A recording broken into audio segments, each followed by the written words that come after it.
نظم سرائے سے جڑے بہنوں اور بھائیوں، اللہ کرے آپ بعافیت ہوں۔ اس عکس بندی میں ہم آپ کو ضلع چکوال پاکستان میں ایک ہی جگہ پر موجود 7 مندروں کے بارے میں معلومات دیں گے۔ انہیں عرف عام میں شری راج کٹاس مندر بھی کہتے ہیں اور ست گڑھا مندر بھی۔ یہ مختلف دیوی دیوتاؤں کے نام پر تعمیر کیے گئے تھے۔ اس سیربینی میں ہمارے ساتھ نظم سرائے کے منتظم اعلیٰ جناب طالب انصاری، ماہر آثار قدیمہ مالک اشتر علی اور ضیاء حیدر بخاری بھی شامل تھے۔ ان مندروں تک پہنچنے کے لیے آپ کو نمبر 2 موٹر وے پر سفر کرنا ہوگا۔ آپ لاہور سے آئیں یا اسلام آباد سے، کلر کہار انٹرچینج سے موٹر وے چھوڑ دیں اور چوا سیدن شاہ جانے والی سڑک پر سفر شروع کریں۔ چوا سیدن شاہ ضلع چکوال کی تحصیل ہے۔ ابھی چوا سیدن شاہ لگ بھگ 8 کلومیٹر دور ہوگا کہ آپ کو دائیں جانب یہ مندر دکھائی دیں گے۔ چلیے آپ ان مندروں کی عکس بندی ملاحظہ کیجئے، ہم ساتھ ساتھ ان مندروں کے حوالے سے بنیادی تاریخی معلومات آپ کے گوش گزار کریں گے۔ ناظرین، ان مندروں کی تعمیر 7ویں صدی عیسوی میں شروع ہوئی تھی۔ ان مندروں کا شمار پاکستان میں موجود قدیم ترین مندروں میں ہوتا ہے۔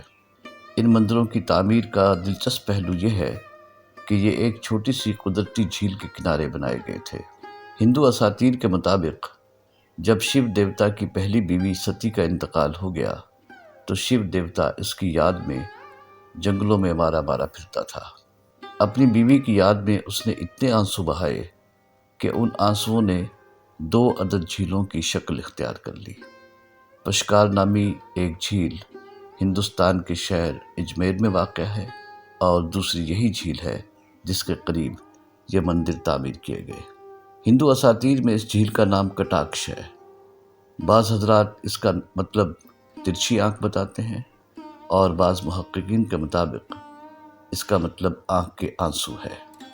ممکن ہے کٹاکش کا لفظ مرور زمانہ سے کٹاس میں بدل گیا ہو، لہٰذا ان دونوں جھیلوں کو تقدیس کا درجہ حاصل ہے۔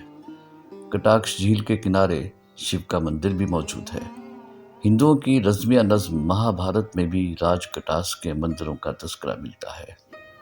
روایت کے مطابق جس جگہ یہ مندر موجود ہیں، یہاں مہا بھارت کے بڑے جنگجو کرداروں پانڈو بھائیوں نے کافی عرصہ گزارا تھا۔ ہندو اس بات پر یقین رکھتے ہیں کہ اسی جگہ پانڈوؤں کے باپ نے یکشا کے ساتھ سوال و جواب پر مبنی ایک کھیل بھی کھیلا تھا۔ اس کھیل کا ذکر بھی مہا بھارت میں موجود ہے۔ یہ روایت بھی بیان کی جاتی ہے کہ ان مندروں کو ہندوؤں کے دیوتا کرشنا نے تعمیر کیا تھا اور شیو کے مندر میں اپنے ہاتھ سے شیو لنگ نصب کیا تھا۔ ہندو یاتری آج بھی اس شیو لنگ کی پوجا کے لیے ہندوستان سے یہاں آتے ہیں۔ شیو لنگ پر دریائے گنگا کا پانی اور پھول ڈالتے ہیں۔ گنگا جل وہ ہندوستان سے اپنے ساتھ لاتے ہیں، اگربتیاں سلگاتے ہیں اور شیوا کے بھجن گاتے ہیں۔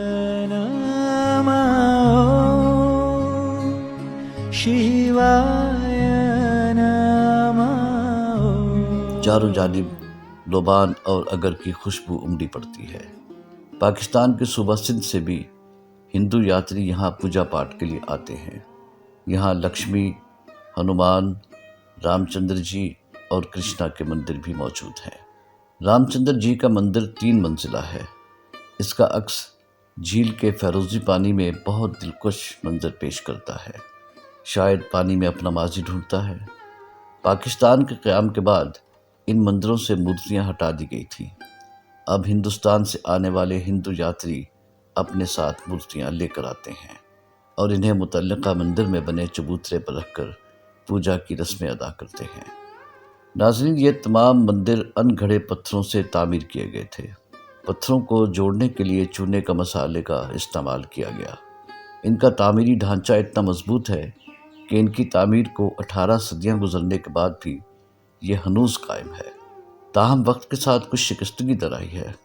محکمہ آثار قدیمہ ٹوٹ پھوٹ کی مرمت کرتا رہتا ہے۔ کچھ مندروں میں بالائی حصہ بھی تعمیر کیا گیا تھا اور اوپر جانے کے لیے نہایت تنگ سیڑھیاں بنائی گئی تھیں۔ بالائی منزل پر بنے جھروکوں سے باہر کا منظر بہت دل فریب محسوس ہوتا ہے۔ یہ جھروکے اب خاصی شکستگی کا شکار ہیں اور محکمہ آثار قدیمہ پاکستان کی توجہ کے منتظر ہیں۔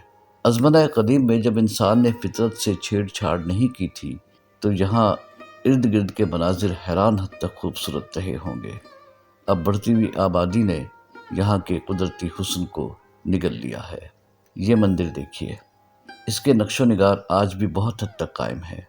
کبھی اس مندر میں بنے چوکھٹوں میں دیوی دیوتاؤں کی تصویریں ہوتی ہوں گی۔ راج کٹاس مندر کے قریب سیمنٹ فیکٹری لگنے سے زیر زمین پانی کی سطح خاصی گر گئی اور کئی چشمے جن سے مندروں کی جھیل میں پانی آیا کرتا تھا خشک ہو گئے ہیں۔ اب جھیل کو مکمل طور پر خشک ہونے سے بچانے کے لیے پائپ لائن کے ذریعے جھیل میں پانی ڈالا جاتا ہے۔ کبھی یہ جھیل 20 فٹ گہری ہوتی تھی، اب اس کی گہرائی کم ہو گئی ہے اور رقبہ بھی گھٹ گیا ہے۔ بہت اور غنیمت ہے کہ جھیل قائم ہے۔ کبھی اس میں کمل کے پھول تیرتے تھے، بطخیں اور راج ہنس تیرتے تھے، مگر اب اس میں کوڑا کرکٹ، جوس کے خالی ڈبے اور بوتلیں تیرتی ہیں۔ پھر بھی ہندو یاتری اس جھیل کے پانی کو بہت متبرک خیال کرتے ہیں اور یاترا کے بعد بوتلوں میں بھر بھر کر لے جاتے ہیں۔ ہندوؤں کے نزدیک جھیل کے اس پانی میں اشنان کرنے سے انسان گناہوں سے پاک ہو جاتا ہے۔ ناظرین، ان مندروں کے قریب بدھ عہد کے ایک ستوپ کے آثار بھی ملے ہیں۔ یہ بدھ ستوپ وقت کے ہاتھوں مکمل طور پر زمین بوس ہو چکا ہے۔ یہ بدھ ستوپ ان مندروں سے بھی زیادہ قدیم تھا۔ ایک اندازے کے مطابق یہ ستوپ 3 صدی قبل مسیح میں موریہ سلطنت کے بادشاہ اشوکا کے دور حکومت میں تعمیر کیا گیا۔ مشہور چینی سیاح ہیون سانگ نے اس ستوپ کی بلندی 200 فٹ تحریر کی تھی۔ اس کے علاوہ ان مندروں سے متصل مہاراجہ رنجیت سنگھ کے جرنیل ہری سنگھ نلوا کی حویلی بھی موجود ہے۔ کٹاس راج مندروں سے 100 کلومیٹر دور ہندوؤں کی ایک اور متبرک جگہ ٹلہ جوگیاں کے آثار بھی موجود ہیں۔ اللہ نے چاہا تو نظم سرائے کی انتظامیہ ان دونوں مقامات کی سیر بھی کروائے گی اور معلومات بھی اپنے ناظرین تک پہنچائے گی۔ ناظرین محترم، اس امید کے ساتھ کہ آپ کو ہماری یہ کاوش پسند آئی ہوگی، اگلی معلوماتی عکس بندی تک کے لیے اجازت دیجیے۔ جس بہن بھائی نے تاحال ہمارے ساتھ جڑت اختیار نہیں کی، ان سے گزارش ہے کہ ہمارے چینل کو سبسکرائب کر کے ہمارے ساتھ شامل ہو جائیے، پسندیدگی کا اظہار بھی کر دیجیے۔ گھنٹی کے نشان کو دبا دیں گے تو آپ کو ہماری آئندہ آنے والی عکس بندیوں کی اطلاع مل جایا کرے گی۔ اطلاع عرض ہے کہ نظم سرائے کی انتظامیہ نہایت معقول معاوضے پر ٹیکسلا اور اس کی گرد و نواح میں پھیلی بدھ عہد کی باقیات کی سیر کروانے کا بندوبست بھی کرتی ہے۔ ہماری انتظامیہ میں شامل ماہرین آثار قدیمہ ہر جگہ کی مکمل تاریخ سے بھی آگاہی دیتے ہیں۔ تاریخ سے دلچسپی رکھنے والے بہن بھائی اور تعلیمی اداروں کے سربراہان ہم سے ان نمبروں پر رابطہ کر سکتے ہیں: 0302 530 1041 0334 95 40351 0336 016 5020۔